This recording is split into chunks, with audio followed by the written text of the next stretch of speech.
যারা দেশ স্বাধীনের সময়, দেশের স্বাধীনতা যুদ্ধের সময় মানুষকে বিভ্রান্তির চেষ্টা করেছিল, যারা 96 বিভ্রান্তি করেছিল, যারা 71 বিভ্রান্তি তৈরি করেছিল, যারা 2008 সালে বিভ্রান্তি করেছিল, ঠিক একই সকল ব্যক্তি আজ আবার এসে 2026 সালে বিভ্রান্তির চেষ্টা করছে।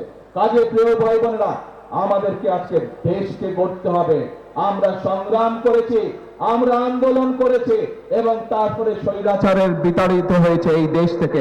এখন আমাদের সামনে কাজ করতে হবে, আমাদেরকে এখন দেশকে গড়তে হবে, আমাদের দেশকে সামনে নিয়ে যেতে হবে, দেশের মানুষের ভাগ্যের পরিবর্তন করতে হবে। শহীদ রাষ্ট্রপতি জিয়াউর রহমান বলেছিলেন 9 কোটি লোকের 18 কোটি হাত। আজ দেশের জনসংখ্যা প্রায় 20 কোটি, 20 কোটি লোকের 40 কোটি হাত। আমরা কি পারবো না দেশ গঠন করতে? আমরা সকলে ইনশাআল্লাহ পারবো, সকলে যদি আমরা একসাথে কাজ করি, আমরা যদি এই সকল বিভ্রান্তকারীদের কাছ থেকে নিজেদেরকে দূরে রাখতে পারি, এই সকল বিভ্রান্তকারীদের বিভ্রান্তিমূলক কথা আমরা যদি জনগণের সামনে পরিষ্কারভাবে তুলে ধরতে পারি, তাহলেই আমরা দেশকে সামনের দিকে এগিয়ে নিয়ে যাব। প্রিয় ভাই বোনেরা, বিভ্রান্তকারীরা বিভ্রান্ত ছড়াবে, আমরা দেশ গঠনের কাজ করব। কারণ বাংলাদেশের মানুষ যারা কাজ করতে চায়, যারা দেশ গঠন করতে চায়, ম্যান্ডেট বাংলাদেশের মানুষ 12 তারিখের নির্বাচন তাদেরকেই দিয়েছে। কাজেই আপনারা অপেক্ষা করুন, যারা বিভ্রান্তকারী আছে আপনারা অপেক্ষা করুন।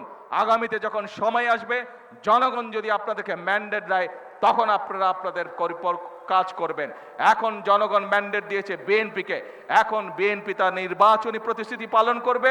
নির্বাচনের সাথে সাথে একই সাথে বিএনপি জাতীয় প্রতিশ্রুতি যেটা দিয়েছে জুলাই সনদ, সেটিকে ইনশাআল্লাহ বিএনপি বাস্তবায়ন করবে। প্রিয় ভাই বোনেরা, আজ যেভাবে আমরা শহীদ জিয়ার অসমাপ্ত কাজ শুরু করেছি, আজ যেভাবে আমরা খালেদা জিয়ার অসমাপ্ত কাজ শুরু করেছে, একইভাবে আজ আমরা বাংলাদেশের জনগণের যে সকল প্রাণের দাবি আছে, বাংলাদেশের জনগণের যে সকল দাবি আছে, পর্যায়ক্রমিকভাবে ইনশাআল্লাহ আমরা ধীরে ধীরে বাস্তবায়ন করব। কারণ আমাদের লক্ষ্য হচ্ছে একটি সমৃদ্ধ বাংলাদেশ, আমাদের লক্ষ্য হচ্ছে বাংলাদেশের মানুষের ভাগ্যের পরিবর্তন, আমাদের লক্ষ্য হচ্ছে বাংলাদেশের ভাগ্যের পরিবর্তন। কারণ আমাদের সকল ক্ষমতার উৎস বাংলাদেশের জনগণ, আমাদের বিদেশে কোনো ঠিকানা নাই।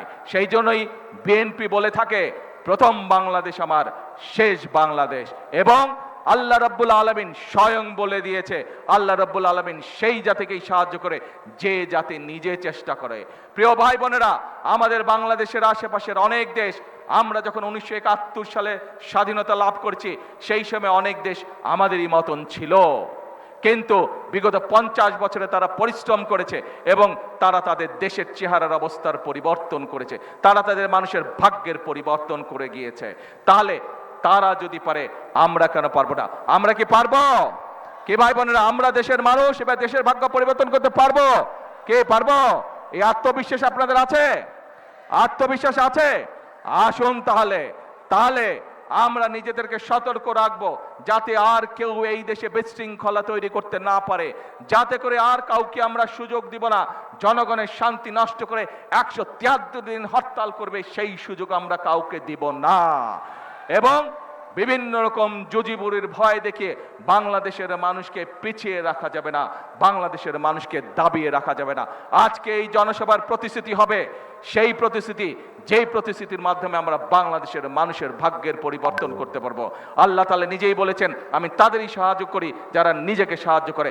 আসুন, সেই জন্য আমরা বলি, আমরা কোনো টিকিট বিক্রি করতে চাই না, বরং আমরা বাস্তব কাজ করতে চাই। সেই জন্যই আমরা বলি, করব কাজ, গড়ব দেশ। সবার আগে কে বলেন আবার, করব কাজ, করবেন তো? কাজ করবেন তো? ইনশাআল্লাহ করব কাজ, গড়ব দেশ।